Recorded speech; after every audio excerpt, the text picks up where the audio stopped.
Well, hello there. John Oxley here, editor of Motor Equipment News, and I'm here today to tell you more about what you're going to find in the next issue of the magazine, which will be coming out to you shortly.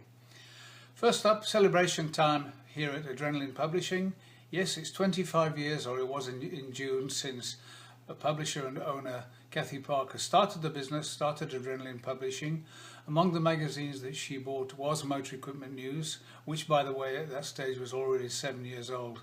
So Motor Equipment News is a real veteran of the industry at 32 years and still going strong. Congratulations for Cathy. I know you've been through lots of ups and downs, and let's just hope that from now on the ups far exceed the downs. On a different tack, earlier this year, well, I think last month, the NZTA introduced a new regulation concerning warrant of fitness, and they decreed that all cars should come out with the same type of headlights that they were originally manufactured with. They should continue to be used with the headlights they were manufactured with. So if your car came out with a halogen, you couldn't switch over to an HID or an LED. You have to continue using halogens. Good news for some people,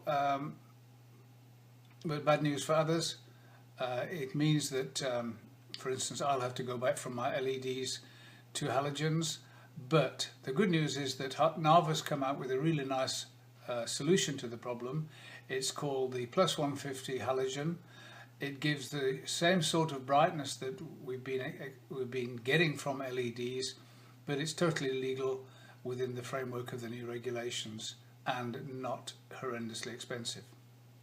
It fits straight in where the halogen headlights used to fit before, so no modifications required at all. The Goodwood Festival of Speed is a really big event in the UK, and it's getting bigger and bigger every year. As usual, our friend Rod Millen was there from Harhay with his 600 brake horsepower Toyota Celica, the one he used to win at Pikes Peak a number of years ago, and he did very well in the hill climb section, although he was eclipsed by some much more exotic machinery. Also shown at Goodwood was a new one-off design between Nissan and Ital Design, which promises to be the next Nismo special. So look forward to seeing that.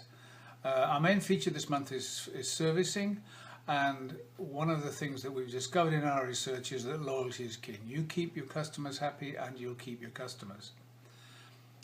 Talking about keeping axles safe is the theme of the latest LVVTA. That's the Low Volume Vehicle Technical Association's newsletter, and we've managed to get permission to reprint that article. It's about axles and the complex procedure that the LVVTA has come up with to ensure that the vehicles that are going onto the road are safe.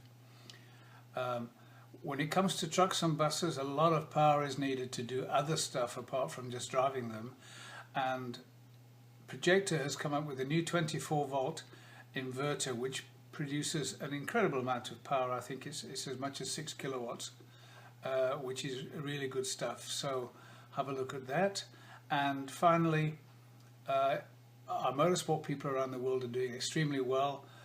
Brendan Hartley scored a point the other day in Formula 1, and Aidan Patton's doing extremely well in WRC. He was the best of the rest at the finish rally, obviously behind all the Finns and the Swedes, in 5th place, so that was great. And we also had a bunch of karters who went across to the Indianapolis Motor Speedway to take part in an event called the Battle of the Brickyard. Well worth having a good read. Nice story from Ross Mackay. On that note, I hope you have a really happy day. I hope that the rest of your month is great, and I hope this pretty good weather we're having continues.